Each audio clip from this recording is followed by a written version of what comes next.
Magandang umaga po sa inyong lahat. Napakaliwanag po ang sabi ng Ebanghelyo, ang sabi ni Jesus sa araw na ito, ang mabuting puno ay hindi magbubunga ng bulok.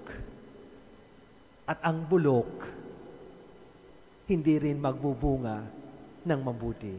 Ang unang tanong, ano po tayo doon? Tayo ba yung mabuti? O tayo ay bulok na? Ano tayo? Bulok na ba tayo? Nangangamoy at nanghahawa sa iba ng ating kabulukan, pero nagkukunwari pa rin? O yung mabuting tao na sa kabila ng paninira ng kapwa, sa kabila ng mga pagsubok ng mga pagkakataon, hindi natitinag at nananatiling mabuti. Ang ating mga pagbasa ay tawag ng pagpapakatotoo. Kung mabuti kang tao, nothing and nobody can put you down.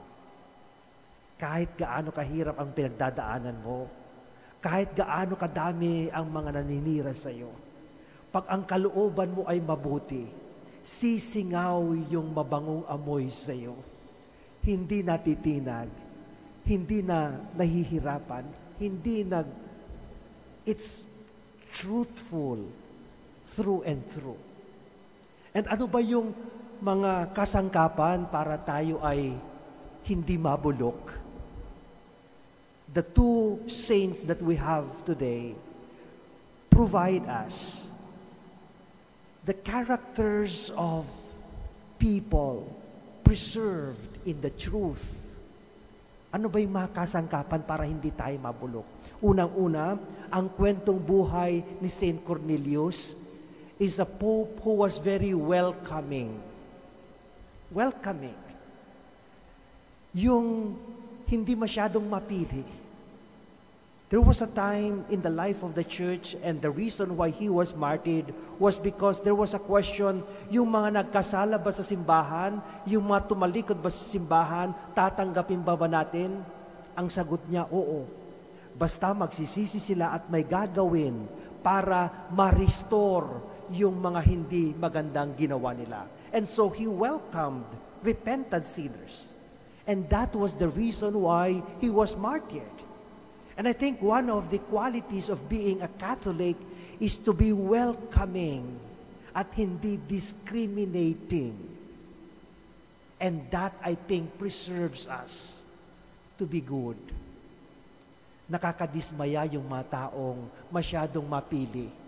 At sa kanilang pagiging mapili, pati yung mga potential graces, mga pwede sanang mapakinabangan bilang biyaya ng Diyos, itinatapon na rin. Be more welcoming to people. Be more accepting and less judgmental. That will preserve us from being rotten. Second, yung buhay ni Saint Cyprian. Saint Cyprian was not only welcoming, but he was working throughout his life for the unity of the church. At ang sabi pa nga niya, hindi mo makikilala ang Diyos bilang Ama pag hindi mo itunuturing yung simbahan bilang ina. At yung ina, gaya ng ina ng tahanan, yung pagiging ina ng simbahan, yun ang nagbubuklod sa mga anak ng Diyos sa loob ng simbahan. Kaya huwag mong sirain ang simbahan sa pamamagitan ng paghahasik ng pagkawatak-watak. He said, division is a poison. People who divide are poisonous.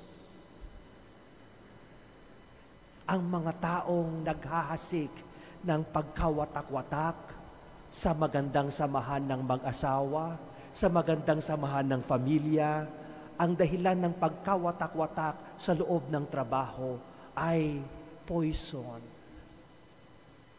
Mga bulok, hindi mabuti. Sisters and brothers, today, we are given the chance to recognize the inner goodness in us. At yung inner goodness in us are qualified in the lives of our two saints, Cornelius and Cyprian. Sana we become more welcoming and less judgmental. We become workers of unity and not division. For that, we become more authentic. Amen.